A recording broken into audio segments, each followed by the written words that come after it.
The invitation lay on my desk, a cream-colored cardstock with gold embossing. It was the same kind of stationery my father had used to send me a letter disowning me 15 years ago.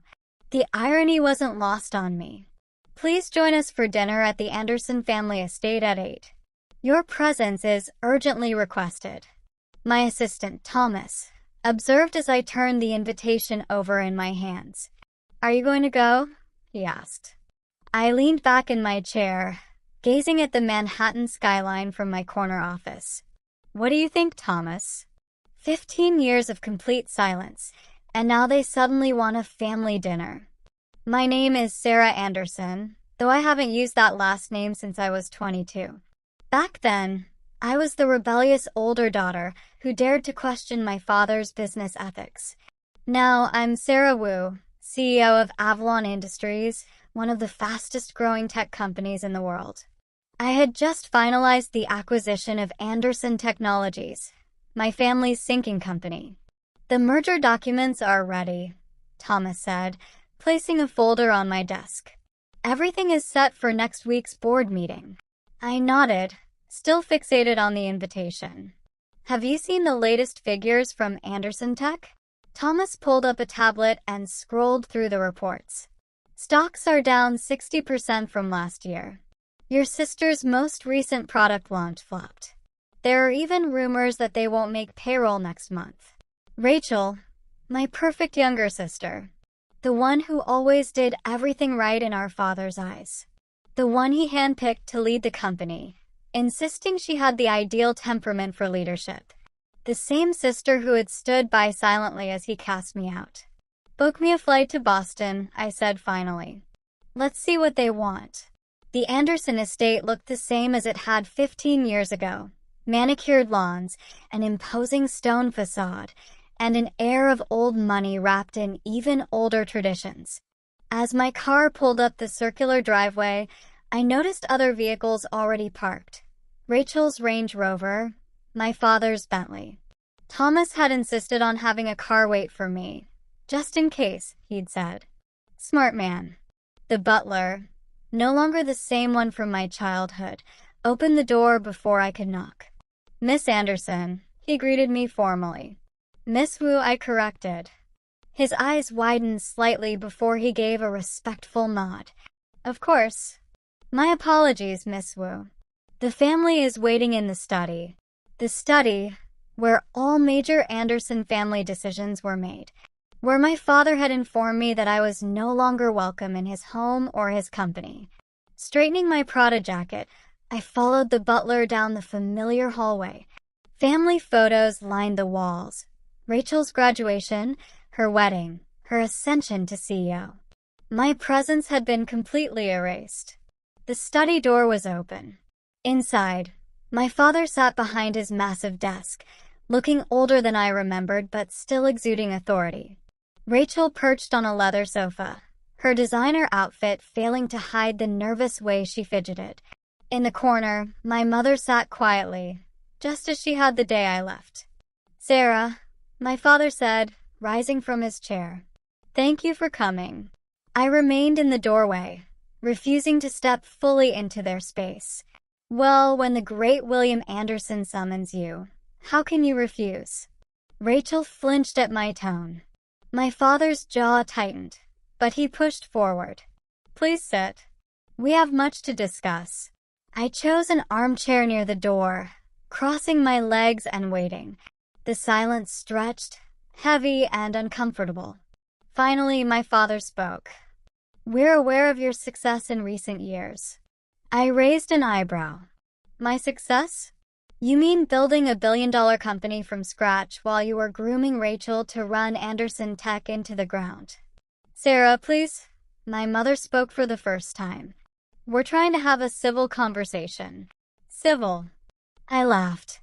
Like the civil way you all sat back while father disowned me? Or the civil way you've pretended I didn't exist for 15 years. Rachel stood abruptly.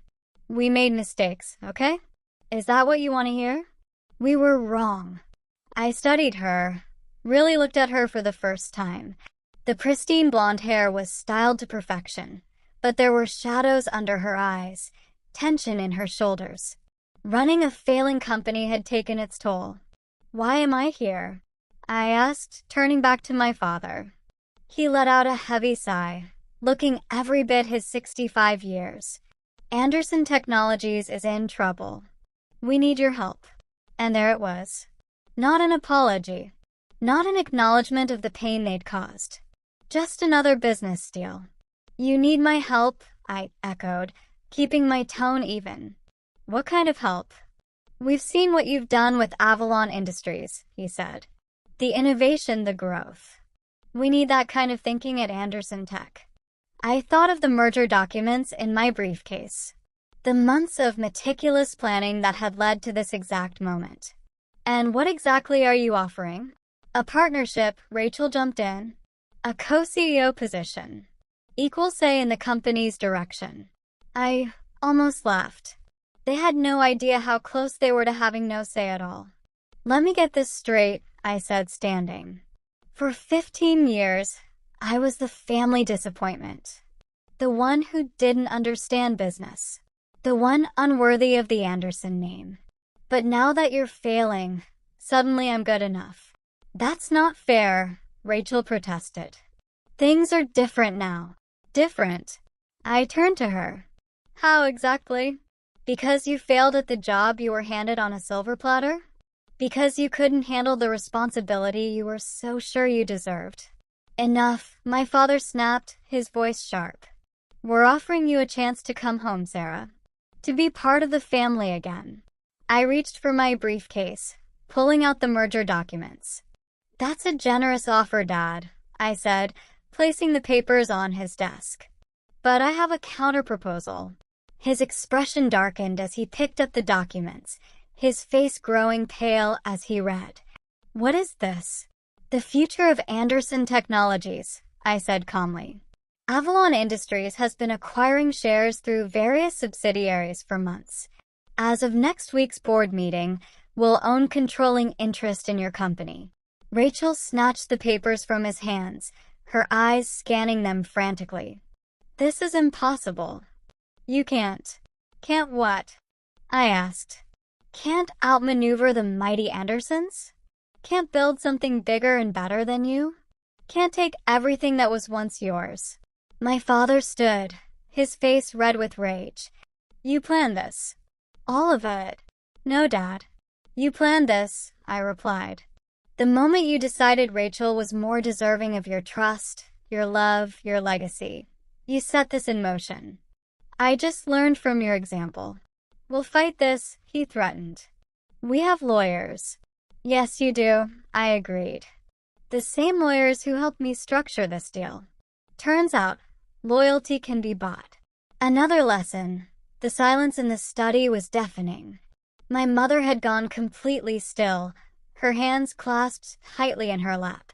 Rachel looked like she might be sick, and my father, he just kept staring at the merger documents as if glaring at them long enough might somehow change their contents. "The board meeting is next Tuesday," I said, standing up. "I suggest you take the weekend to come to terms with this." "Please," my mother finally spoke, her voice trembling. "Sarah, we are your family." I turned to her, feeling the old pain rise to the surface. Family? Where was this family when Dad threw me out? When Rachel took everything that should have been shared between us? When I was struggling to build something of my own? "You never needed our help," Rachel said quietly. "Look at what you've built." I laughed, the sound sharp and bitter. "You think Avalon Industries happened by magic?" I worked 18-hour days for years. I lived in a tiny apartment, ate ramen noodles, and pitched to every investor who would listen. And you know what kept me going? Knowing that someday I'd be strong enough to make you all see what you threw away. My father finally found his voice. "So this is revenge?" "No, Dad. This is business. Isn't that what you always taught us? Never let emotions cloud your judgment." I picked up my briefcase. Anderson Technologies is failing. Avalon Industries can save it. The fact that I get to do it? That's just, what did you used to call it? A fortunate business opportunity. As I turned to leave, Rachel caught my arm. Wait, what's going to happen to us? To our jobs? I looked at my sister, really looked at her. The golden child who had everything handed to her, who had never had to fight for anything in her life. For a moment, I almost felt sorry for her. That depends, I said. Are you willing to earn your position for once? Before anyone could respond, my phone buzzed. I glanced at the screen. Thomas, right on schedule. I have to take this, I said, stepping into the hallway. Thomas, how did the board calls go? Better than expected, he reported. Most of them are already on board with the merger. They've seen the numbers. They know Anderson Tech can't survive without outside intervention. Good. And the press release. Ready to go after Tuesday's meeting. The business papers are already speculating about a possible buyout. Your father's mismanagement and Rachel's failed product launches have made it an easy sell. I ended the call and turned to find my mother standing in the doorway. You thought of everything, haven't you? She asked softly. I had to, I replied. You all taught me that nothing less than perfection was acceptable. She flinched. We were wrong, Sarah. About so many things. Yes, you were. Is there any way to fix this? I studied her face, the same face that had watched silently as my father destroyed my life 15 years ago. Fix what, Mom? The company? The family? Some things can't be fixed. They can only be rebuilt. And rebuilding requires change.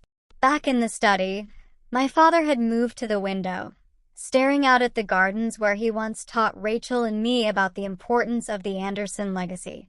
What are your terms? He asked without turning around. For the company, they're in the merger documents. For the family, I paused. That's more complicated. Rachel looked up from where she'd been reading the merger papers. You're not firing everyone, are you? There are people who depend on those jobs. Unlike you, I actually care about the employees, I said.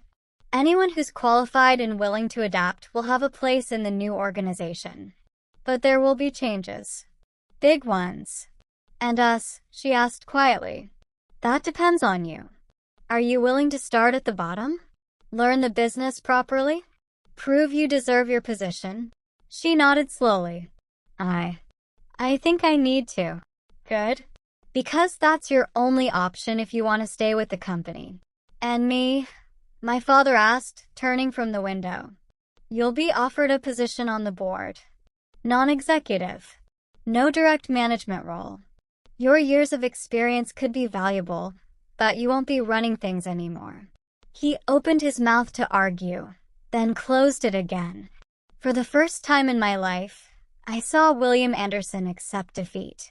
The board meeting is at 10 a.m. on Tuesday, I said, gathering my things. I suggest you all be prepared. As I reached the door, my mother called out. Will you stay for dinner? I turned back, looking at my family, really looking at them. My father, proud but defeated.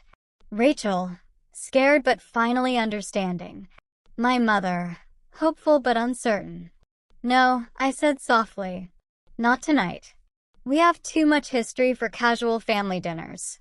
But maybe someday. 6 months later, I sat in what had once been my father's office, now my secondary workspace when I was in Boston.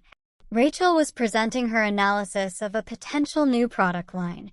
The market research suggests a strong demand, she concluded. But we need to address these production challenges. I watched my sister confidently handle questions from the team, showing a grasp of details she'd never bothered with before. She was learning, growing, becoming the businesswoman she could have been years ago if she hadn't been handed everything too easily. After the meeting, she lingered behind. That went well, right?